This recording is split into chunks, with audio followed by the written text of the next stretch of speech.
பெயரை சொல்லி சம்பாதித்த பணத்தை எல்லாம் அம்மாவை அழிக்க நினைத்தவர்களுக்கு செலவழிக்க பன்னீர்செல்வம் துணிந்து விட்டதாக எதிர்க்கட்சி துணைத் தலைவர் ஆர்.பி. உதயகுமார் விமர்சித்துள்ளார்.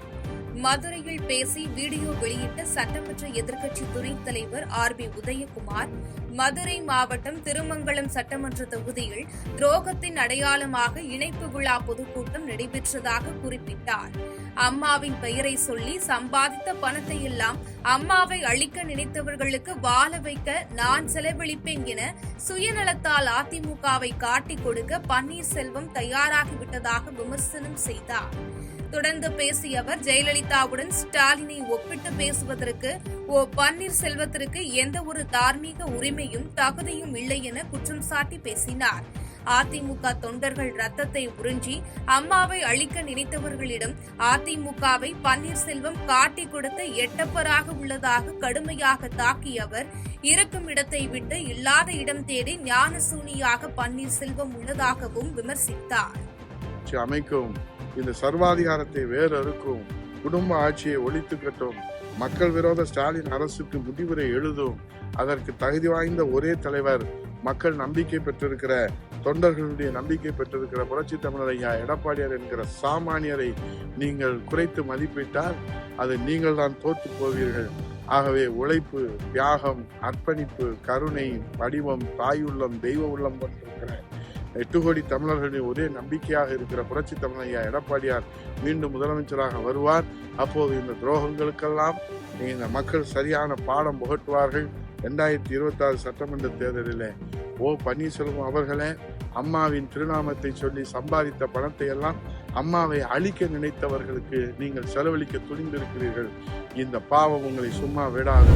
திருப்பத்தூர் மாவட்டம் புதூர்நாடு மலைப்பகுதியில் மானை வேட்டையாட சென்று உயிரிழந்த நபரின் உடலை யாருக்கும் தெரியாமல் எரித்த உறவினர்களால் பரபரப்பு ஏற்பட்டது. திருப்பத்தூர் மாவட்டம் புதூர்நாடு மலைப்பகுதியில் மானை வேட்டையாட ராஜேஷ் என்பவர் கோவிந்தன் என்பவருடன் சென்றதாக தெரிகிறது. அப்போது ஆண்டியப்பனூர் அணைக்கு குடிநீர் அருந்த வரும் மானை வேட்டையாடுவதற்கு ராஜேஷ் புளிய மரத்தின் மீது ஏறிய போது எதிர்பாராத விதமாக அவர் வைத்திருந்த நாட்டு துப்பாக்கி வெடித்ததில் ராஜேஷ் சம்பவ இடத்திலேயே உயிரிழந்தார். தொடர்ந்து அவருடன் சென்ற கோவிந்தன் ஊருக்குள் சென்று உறவினர்களை அழைத்து வந்து இறந்த நிலையிலிருந்து ராஜேஷ் உடலை எடுத்து சென்று யாருக்கும் தெரியாமல் எரித்ததாக தெரிகிறது. தகவல் அறிந்து சம்பவ இடத்திற்கு விரைந்த போலீசார் எரிந்த நிலையில் இருந்த ராஜேஷின் உடலை மீட்டு பிரேத பரிசோதனைக்காக மருத்துவமனைக்கு அனுப்பி வைத்தனர். தொடர்ந்து வேட்டையாட உடன் சென்ற முதியவர் கோவிந்தனிடம் போலீசார் தீவிர விசாரணை மேற்கொண்டு வருகின்றனர். மதவாத கட்சியான பாஜக தமிழ்நாட்டில் சமூக ஒற்றுமையை குலைக்க மதம் மற்றும் ஜாதி கலவரங்களை தூண்டும் முயற்சியில் இருப்பதாக திராவிடர் விடுதலைக் கழகத்தின் மாநில தலைவர் கொளத்தூர் மணி தெரிவித்துள்ளார். கள்ளக்குறிச்சி மாவட்டம் சங்கராபுரம் அருகே திராவிடர் விடுதலைக் கழகம் சார்பில் தொடரட்டும் தமிழ்நாட்டின் சாதனை ஆட்சி, மீண்டும் திமுக ஆட்சியை உறுதி செய்வோம் என்ற தலைப்பில் பொதுக்கூட்டத்தில் திராவிடர் விடுதலைக் கழகத்தின் மாநில தலைவர் கொளத்தூர் மணி கலந்து கொண்டு செய்தியாளர்களை சந்தித்தார். அப்போது பெரியார் காலத்தில் இருந்தே யார் வெற்றி பெற வேண்டும் என்பதற்கு பதிலாக யாரை வெற்றி பெறவிடக்கூடாது என்பதில் தெளிவாக இருப்பார் என குறிப்பிட்டு பேசிய அவர், எதிர்வரும் தேர்தலில் யாரை ஆதரிக்க வேண்டும் என்பதை விளக்குவதற்காகவே இந்த பொதுக்கூட்டம் நடத்தப்பட்டதாக தெரிவித்தார். மதவாத கட்சியான பாஜக தமிழ்நாட்டில் சமூக ஒற்றுமையை குலைக்க மத மற்றும் ஜாதி கலவரங்களை தூண்டும் முயற்சியில் இருப்பதாகவும் அவர்களுடன் தொடர்பு வைத்துக் கொண்டு ஆதரவு அளித்து வரும் அண்ணா திராவிட முன்னேற்றக் கழகம் மீண்டும் ஆட்சிக்கு வரக்கூடாது என்ற நோக்கத்தில் இந்த கூட்டம் நடைபெற்றதாகவும் கூறினார். யாரை ஆதரிப்பது என்பதை விளக்குவதற்காகவும் இந்த கூட்டத்தை நாங்கள் பயன்படுத்திக்கிறோம். தொடர்ந்து எளிய மக்களை பற்றிய சிந்தனையோடு எளிய மக்கள், பெண்கள், குறிப்பாக பெண்கள், புறக்கணிக்கப்பட்டவர்கள், அவர்கள் மேம்பாட்டுக்கான ஏராளமான திட்டங்களை தீட்டி தொடர்ந்து சாதனைகளை புரிந்து வருகிற இந்த ஆட்சி தொடர வேண்டும் என்பது முக்கியமான இதனுடைய குறிக்கோளாகும்.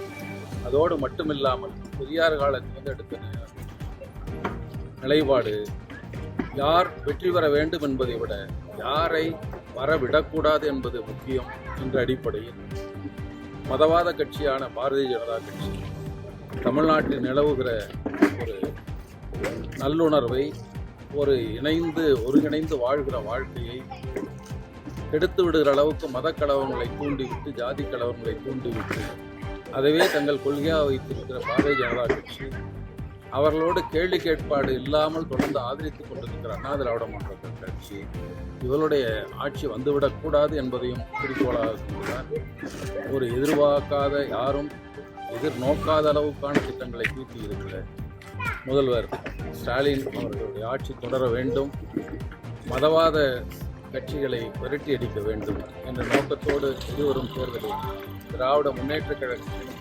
தலைமையிலான கூட்டணியை ஆதரிப்பது என்று நாங்கள் நிலையெடுத்திருக்கிறோம். அதை விளக்கி பேசுவதற்காக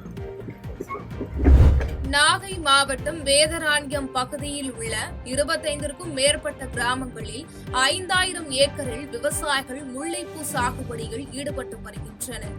ஆண்டு முழுவதும் மகசூலுடன் நிரந்தர வருவாய் தரும் முல்லைப்பூ சாகுபடி வடகிழக்கு பருவமழை, டிட்வா புயல், அடுத்தடுத்த பருவம் தப்பிய மழையால் பாதிக்கப்பட்டு முல்லைப்பூ செடியின் வேர்கள் அழுகியும் பூச்சி தாக்குதலாலும் மகசூல் பெரும் பாதிப்பை சந்தித்தது. இந்த நிலையில் மழை ஓய்ந்து வெயில் இருந்தாலும் இரவு மற்றும் அதிகாலை நேரத்தில் நிலவும் அதீத பனிப்பொழிவால் பல இடங்களில் முல்லை பூச்செடி கிளைகள் கருக துவங்கி பூச்சி தாக்குதலுக்கு உள்ளாகி வருவதால் விவசாயிகள் வேதனை அடைந்துள்ளனர்.